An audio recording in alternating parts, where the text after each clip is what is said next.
Hey guys, I know it's kind of weird doing this video, but I wanted to get everybody some information about a house I found up in Prescott for the boys. I was thinking about sending an email. I mean, originally I wanted to try and do a group Zoom call, but it was going to be difficult to get everybody together at the same time.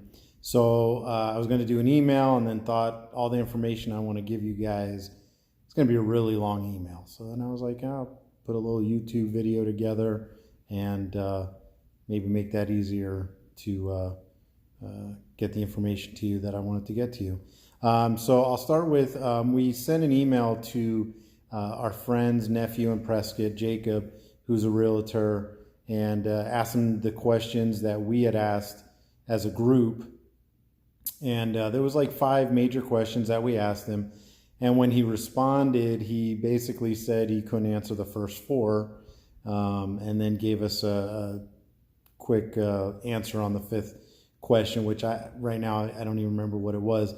But the first 4 were regarding, length of leases, credit app questions, number of boys needing to sign the lease. And he just basically said that it would be up to, each individual property management company or owner to answer that, because those things vary based on who we're dealing with. So in that aspect, didn't get a lot of help there. But I did ask him to get the link for the houses that he had set up for Garrett, with the parameters that they were looking for as far as bedrooms, price, so that they could see when houses become available. And I wound up getting that link as well, so every time a new listing pops up, I get an email so that I can see that it's available. So I've been looking at some houses through there, just seeing what's available. Most of them are, as we know, are 3-bedroom homes. I did find a 4-bedroom one that was looked pretty nice, but it was in Chino Valley. But that one's no longer available. As we've discussed, these things go really quick. So I decided to jump on the website and just open up the parameters to all rentals available, rather than just having a limit on the number of bedrooms or the price, just to see what was available. My initial goal, my initial reason for doing that was I wanted to see if those houses had a listing of specific agents or rental companies, so that I could reach out to them and ask them some of those questions that we're looking for answers for.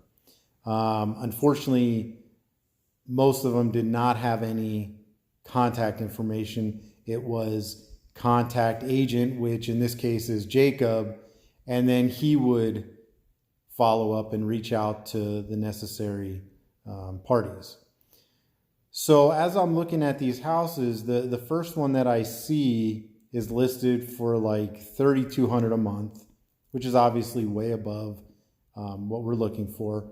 But the one right next to it was listed for $3,000 a month, and it was a much older house.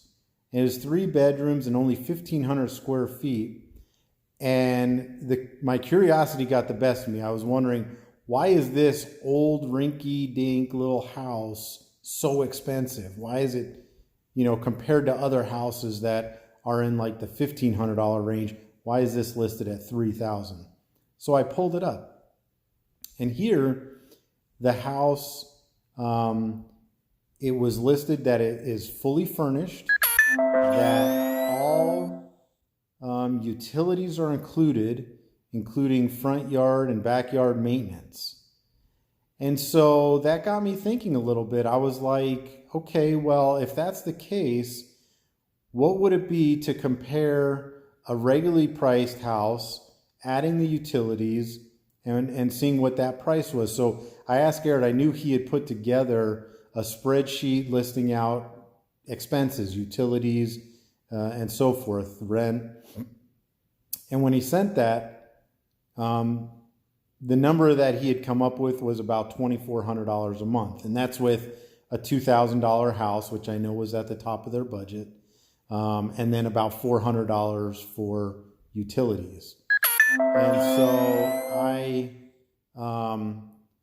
thought about it for a little bit, and I did a little math, and I said, okay, well, what if these boys had to sign a 12-month lease and it was at $2,400 a month? Well, that number for the year is $28,800. And this house that's listed at $3,000, one of the other appealing things about it was that they listed the lease could be signed for 1 month to 12 months. So it sounded like they were flexible in the number of months that the agreement could be signed for. And so I thought, well, if that's the case, and the boys could sign this for 9 months, well, that's a $27,000 total for the year. So if you look at it overall for the year, that's an actual savings. So I reached out to Jacob to get some information from him, see if he knew who this was. He gave me the listing agent's phone number, and I wound up talking to her for several minutes, and she ultimately gave me the phone number to the owner.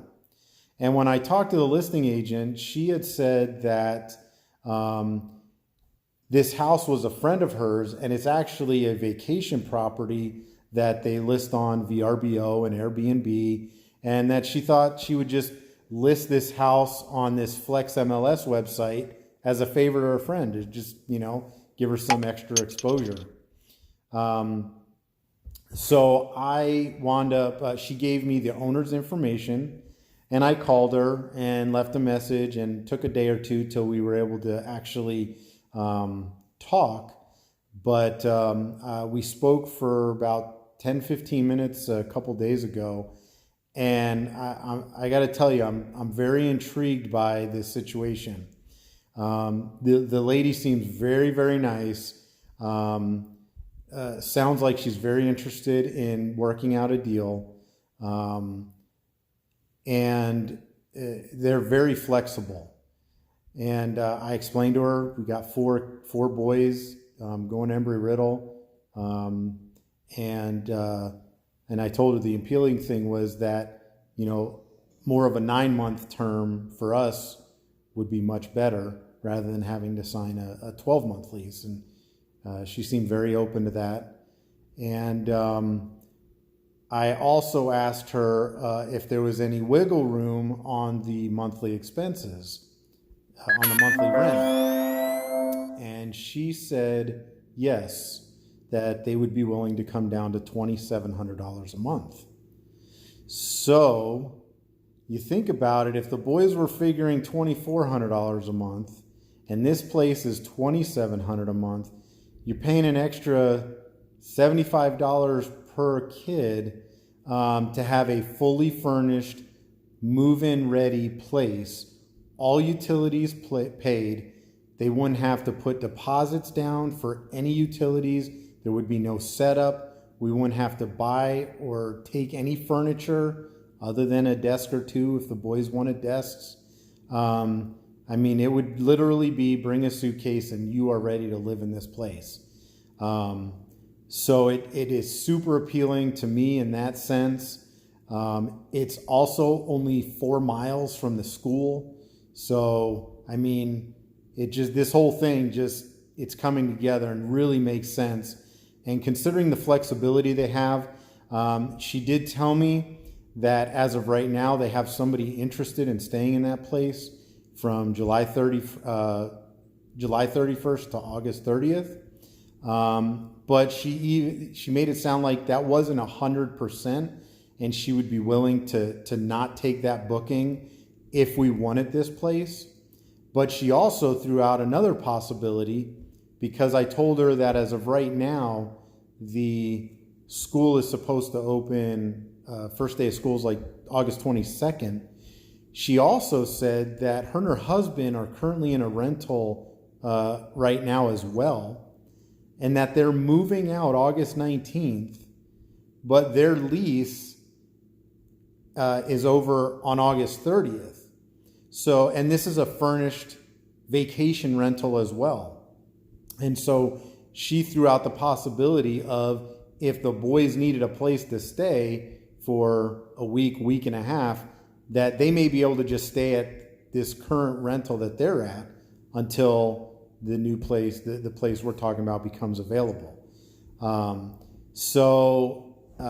But you know, even if that didn't work out, we could figure something out for a week or a week and a half for the boys, especially knowing that we don't have to move a bunch of furniture and stuff like that. So I know this is kind of long and winded, but I think there's a lot of good information here. I think it's a very, you know, it seems like a very real possibility and something that makes sense for everybody, and just would make things really easy on everybody. So I guess that's it. That's all I can think of right now. I'm sure there's some other stuff I'm leaving out, but I'm going to send this to everybody. And if you have questions, you know, I'll leave my contact information on the email, on the link that I send you guys. So hope this helps out. Talk to you later.